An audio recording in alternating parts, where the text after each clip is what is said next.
The village of Brindlewood lay in the shadow of the jagged cliffs, a quaint cluster of timber houses and cobblestone streets where nothing much ever happened.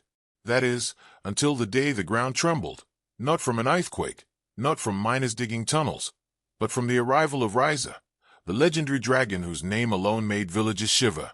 Tales of Ryza were everywhere. He had scales tougher than steel, wings that could block the sun, and an intelligence rivaling the wisest human scholars. But he also had a temper that could melt stone, a fact that made every villager instinctively duck and pray whenever his shadow darkened the horizon. On this particular morning, the air was unusually still. Smoke spiraled lazily from chimneys, and the occasional crow's caw seemed louder than normal. Old Man Harris, perched on his rocking chair, muttered something about bad omens before shoving his cat off the porch for the fourth time. The villagers exchanged worried glances, sensing the tension but unable to pinpoint its source. Then it came, a deafening roar that shattered the morning calm. Windows rattled, roofs trembled, and livestock scattered in terror. Ryza had arrived, and he was hungry. Not for breakfast, he was hungry for chaos. The massive dragon swooped down, scales glittering in the sunlight, wings beating so forcefully that dust clouds engulfed the village square. Villagers scrambled, hiding behind barrels, under carts, and inside houses. But not Tommy. Tommy was small, scrappy, and somehow perpetually grinning, even in the face of death. While the other humans panicked, Tommy calmly adjusted the strap of the satchel slung over his shoulder and stepped into the center of the square. His satchel, oddly enough, was stuffed with a leather-bound book labeled Dad Jokes, the complete edition. Villagers watched in disbelief. Who brought jokes to a dragon attack? Ryza landed, the ground quaking under his weight. Smoke curled from his nostrils as he studied the human who dared stand before him. "I have come for this village," he thundered, voice echoing off the cliffs like rolling boulders. "Prepare to be incinerated." Tommy tilted his head, giving the dragon an appraising look. "Did you hear about the restaurant on the moon?"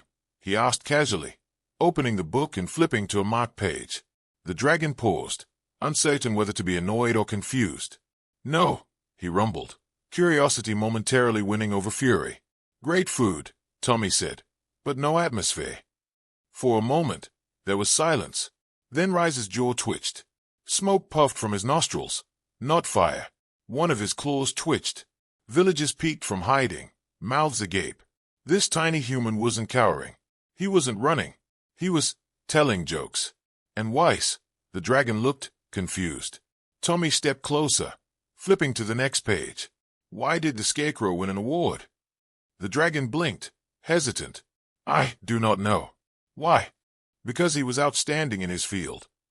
Tommy beamed, as if the tension of a dragon attack was nothing more than an opportunity for humor.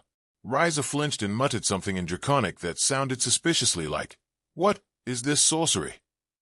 His tail lashed the ground in frustration, sending carts toppling and windows cracking. But Tommy was undeterred. He leaned casually on a barrel and continued, "I would tell you a joke about construction, but I'm still working on it." The villagers couldn't believe it. Here was the most intelligent and fearsome predator known to their kind, looking utterly flustered by puns. Mothers clutched their children, half horrified, half unable to stop snickering. Old Man Harris spit out his tea and muttered, "By the gods, the human has lost his mind, or perhaps he's winning." Ryza roared, a sound meant to terrify the weak-hearted. "Stop this madness," he bellowed, swiping the air with a claw. Fire spat, sizzling barrels and scorching the cobblestone.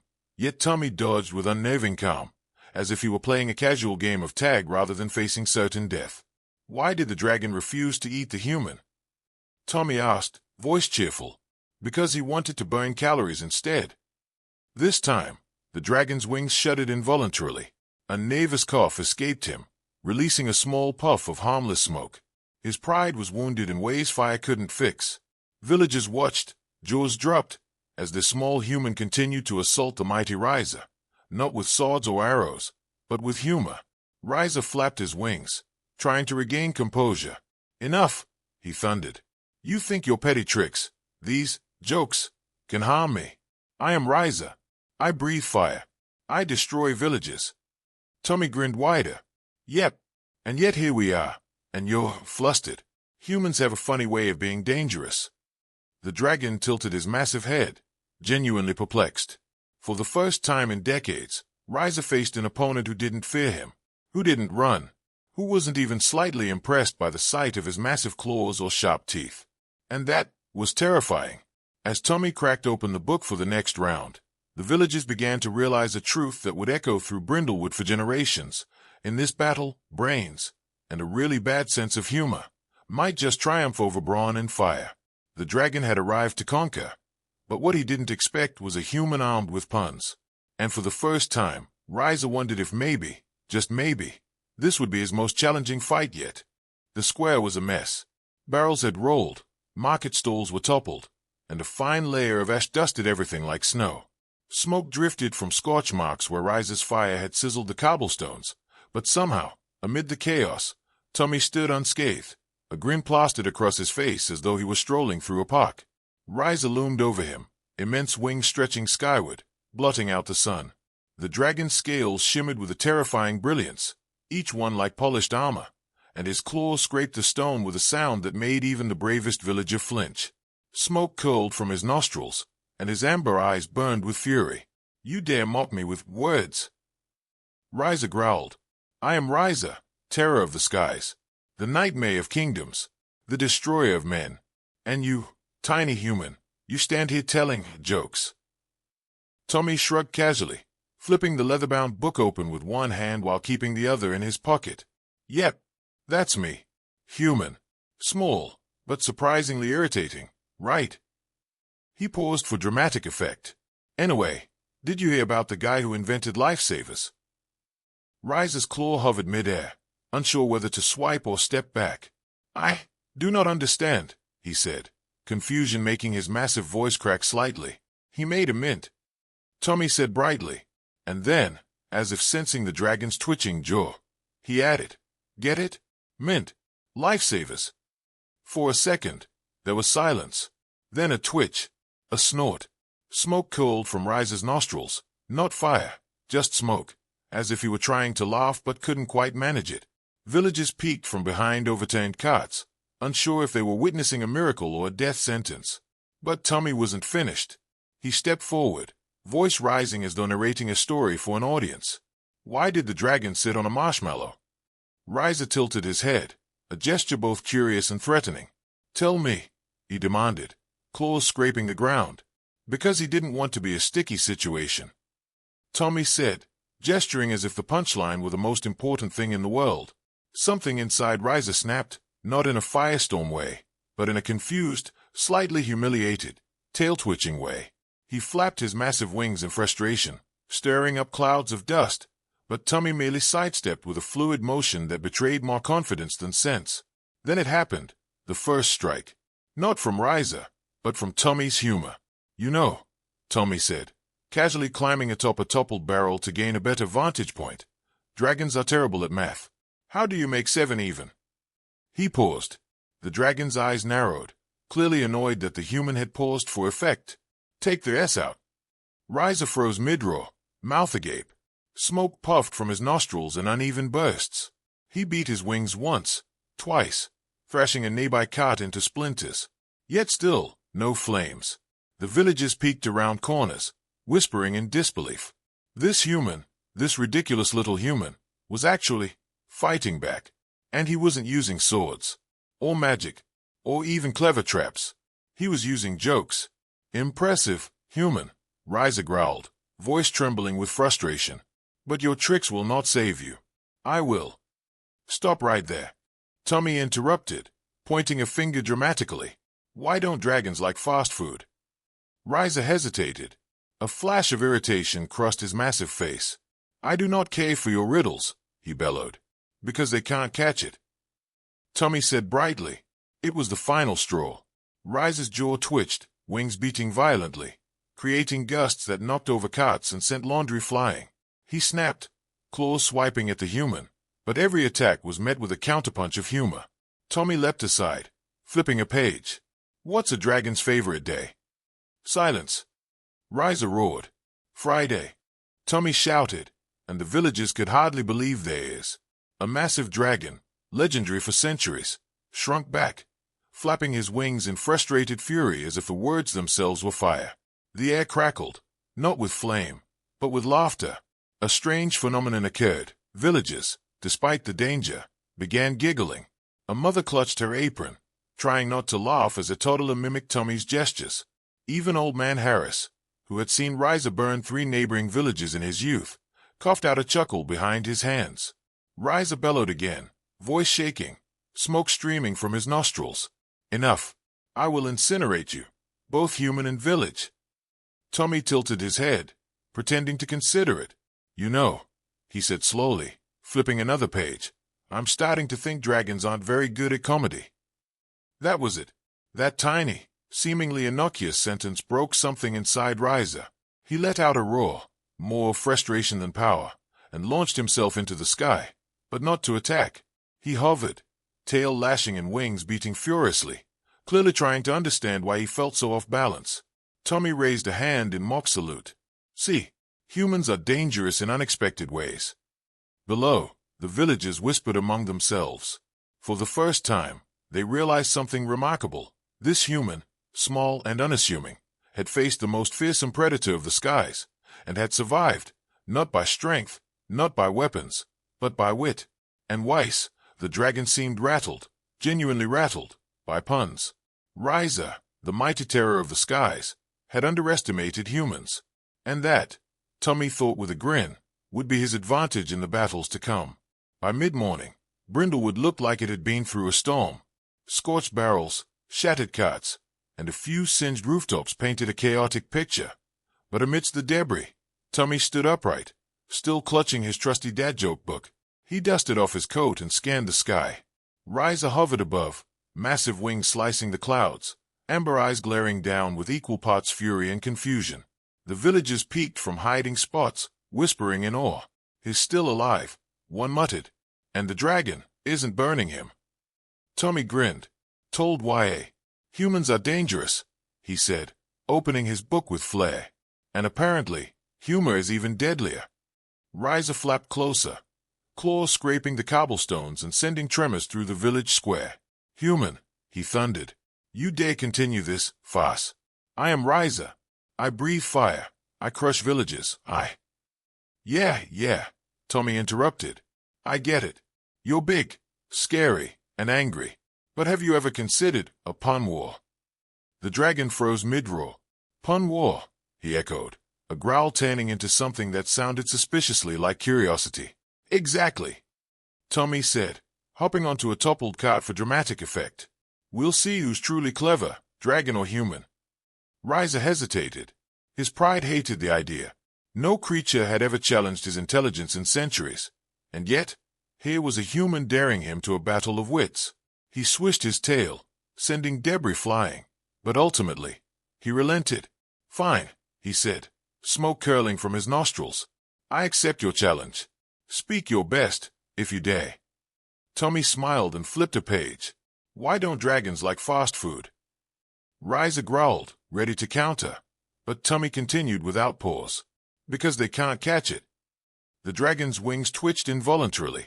Smoke puffed out, uneven and nervous. Villagers peered from behind overturned carts, trying to suppress laughter. Some even snickered audibly. Impressive, Riza admitted begrudgingly. But now it is my turn. His voice deepened, echoing across the village. Why did the human cross the road? Tommy blinked. Why? To escape me. Riza roared, flapping so hard the wind knocked a cart over. Tommy stumbled slightly but recovered quickly. Not bad, he said. But let's see how you handle this. What do you call a dragon who can't breathe fire? Riza narrowed his eyes. Tell me, he growled. A dragon waiting for a vacation. Tommy shouted, and for a brief moment, even the dragon paused, blinking like he wasn't sure if he should be insulted or amused. That was the turning point. Riza flapped harder, swiping at the air, but every swipe seemed to create more openings for Tommy's humor. The village square turned into a battlefield of puns. Tommy leapt, dodged, and quipped, each joke landing with surgical precision. Why did the dragon sit on a marshmallow? Because he didn't want to be a sticky situation. Riza swished his tail violently. Enough, he bellowed. You are testing my patience. I will burn. Hold on, Tommy interrupted, flipping to a new page. Why do dragons never play cards? Ryza hesitated, tail twitching. Why? Because they always flame out. Tommy shouted. The dragon's roar faltered, smoke curling more from confusion than fire. Villagers, now cautiously peeking from hiding, were starting to cheer. Old Man Harris muttered, "By the gods, he's actually winning." Mothers held their children close, giggling despite themselves. The market square, which had been a scene of chaos, was now echoing with the strangest sound for a dragon battle: laughter. Ryza flapped angrily, trying to regain control. He lashed his tail, sending splinters flying, and tried to unleash a small flame.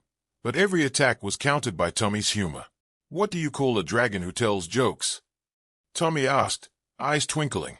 "A laughingstock." The dragon froze mid-flame, jaw twitching, wings beating faster. Even he had to admit it. Humans were unpredictable, clever, annoying, and apparently armed with humor that could disable a dragon. Desperate, Ryza tried a final intimidation tactic. "Human," he thundered, "if you defeat me with your words, I swear I break into song." Tommy offered helpfully, flipping another page. "Because I've got a joke about that too." Ryza growled, eyes narrowing into slits. Smoke spiraled from his nostrils. He had never encountered an opponent like this. He could crush armies, topple castles, and scorch forests, but he could not handle this small human's relentless wit. And that, thought Tommy, was the beauty of being human. Brains over brawn, quick thinking over brute force, humor over fire. By the end of the battle, Ryza hovered, exhausted not physically, but mentally. His wings drooped slightly, his tail thumped weakly on the ground, and for the first time in centuries, a dragon felt genuinely outmaneuvered. Tommy lowered his book, brushing off dust and ash. "See, humans are dangerous," he said, voice calm and confident. "And I didn't even use my best material yet." The villagers erupted in quiet applause, marveling at the audacity and cleverness of this one small human who had dared to challenge a legend. And above them, Ryza glared, not with hatred, but with the dawning realization that perhaps humans weren't just prey. Perhaps they were worthy opponents. For the first time, Ryza considered that this might not be a fight he could win with fire and claws alone. This human, this audacious, fearless, clever little human, was something else entirely. Something dangerous in ways Ryza had never considered. And that, thought the dragon as smoke curled from his nostrils, was terrifying. Ryza had retreated. For a dragon whose ego was nearly as massive as his wingspan, this was no small matter. He perched on the jagged cliffs above Brindlewood, claws digging into stone as his tail lashed the rocks in frustration. Smoke drifted from his nostrils, not fire this time, but something far more dangerous: humiliation. A tiny human had bested him in a battle of wits. And now, he was plotting revenge. "I underestimated humans," Ryza muttered. Each were carrying the weight of centuries of pride. "They are clever, unpredictable, and their jokes infuriating." He swiveled his head, eyes narrowing on the village below. "But if they think this ends here, they are mistaken. I will retain, smarter, stronger, and more prepared." Meanwhile, down in Brindlewood, Tommy was casually inspecting the damage. He stomped on a scorched cartwheel, smiled, and muttered to himself, "Okay, not bad for morning chaos. Could use more firecrackers, though." He didn't notice the villagers peeking from behind half-broken fences, eyes wide with awe and nervous curiosity. Old Man Harris coughed loudly, shaking his head. "Tommy, you've done the impossible. You faced the dragon, and survived. With jokes." Tommy shrugged, flipping open his book. "It's not just any jokes, Mr. Harris. It's dad jokes. They sneak in, under the radar. By the time the opponent realizes what's happening, it's too late." He winked. "It's psychological warfare." Above the cliffs, Ryza's mind was a tempest of strategy. He had retreated, yes, but retreating didn't mean defeat. Far from it. The human had caught him off guard with his wit, his charm, and his relentless pun assault. But Ryza was nothing if not cunning. "I must adapt," Ryza whispered. "If this human thinks he can best me with wordplay, then I shall weaponize humor. I will learn their tricks, anticipate their quips, and crush them with irony, sarcasm, and, dare I say it, dad jokes of my own." His claws scratched the stone as he paced. "But feist," he muttered, nostrils flaring. I need to lure him out. Make him comfortable. Give him the illusion of safety. And then, when he least expects it, revenge shall be mine. Back in Brindlewood, Tommy had no idea the dragon was plotting. He was too busy entertaining the villagers with a new joke. Why did the human bring a ladder to the bar? Because he heard the drinks were on the house. Even as villagers chuckled nervously, Tommy felt a strange breeze, a whisper of movement in the sky. He tilted his head. Must be a cloud, he muttered, unaware that Riza was circling high above, studying him like a chess player assessing an opponent. Riza had devised a plan. Lure the human into a false sense of victory, fatigue him with more jokes, then unleash the ultimate counterattack, a combination of dragon logic, intimidation, and cleverly timed quips designed to crush morale. I will show this human, Riza thought, that fire is not the only weapon of a dragon. Words can bane just as brightly, and sting just as sharply. Below, Tommy was oblivious. He was helping villagers clear debris and salvage their market stalls, laughing and cracking jokes with the ease of someone who believed nothing could stop him. Why don't dragons eat vegetables? He asked a group of children who had begun following him. Because they're afraid of getting killed. The children groaned, but laughed anyway. Riza's eyes narrowed. Kaldi, he muttered. Clever, but predictable. He circled lower, invisible in the clouds, testing wind currents and angles. His plan was forming, a perfect blend of fear and cunning. He would strike not with raw power, but with psychological precision. That evening, the village gathered around a fire, celebrating survival. Tommy sat in the center, book in hand, regaling them with a series of increasingly absurd jokes. What do you call a dragon with a broken horn? A dragon care. Unbeknownst to him, high above, Riza observed quietly. The dragon was learning, cataloging each joke, analyzing patterns, studying the human's timing, his pauses, his confidence. By the next encounter, Riza would be ready. He would anticipate every pun, counter every quip, and finally reclaim his pride. But for now, he waited, patient, calculating, and burning with silent rage. Tommy, meanwhile, leaned back against a tree, sighing in satisfaction. Not a bad day, he muttered. Survived a dragon, made the villagers laugh, and even managed to keep my eyebrows intact. High above, Riza flapped once, twice, and disappeared into the clouds, plotting, scheming, and muttering under his breath. The war of wits was far from over, and the dragon who had underestimated dad jokes was about to find out that humans, small and seemingly powerless, were capable of far more than he had ever imagined. The morning sun cast golden light over Brindlewood, illuminating a village still battered but alive. Smoke curled lazily from the chimneys, mingling with the scent of roasting bread and charred wood. Birds cautiously returned to the trees, as if checking to see whether the dragon threat had really passed. But in the sky above, a shadow moved, massive wings slicing through the clouds with measured grace. Riza had returned. His eyes glowed amber, nostrils flaring as he circled the village like a predator calculating his next strike. He had spent the night planning, training his mind, rehearsing counterquips, and crafting strategies to finally outwit the small human who had humiliated him. Tommy, however, was blissfully unaware. He was at the edge of the village, helping the blacksmith patch up a scorched anvil, his dad joke book open at a marked page. You know what the dragon said to the human yesterday? He mused aloud. Nothing. He was too busy being roasted by puns. He laughed at his own joke, completely ignoring the wind shift that carried a shadow across the square. The villagers gasped. Children clutched their parents' hands. Old man Harris muttered, his back. Riza landed with a ground-shaking thud, kicking up clouds of dust and debris. His wings folded behind him like a dark cathedral, and his tail thumped the cobblestones in irritation. He glared at Tommy, jaw twitching, smoke curling nervously from his nostrils. Human, Riza growled, voice low and menacing. You have bested me once with your ridiculous human tricks. But today, I will not be outsmarted. Prepare yourself. Tommy stood calmly, flipping the page in his book. Oh, I've been waiting for this, he said. I hope you like puns, because I brought my A-game. Riza roared and lunged, but Tommy didn't move. Instead, he raised one hand dramatically. Wait, before you breathe fire, I need to ask. The dragon froze, nostrils flaring. What is it? He demanded.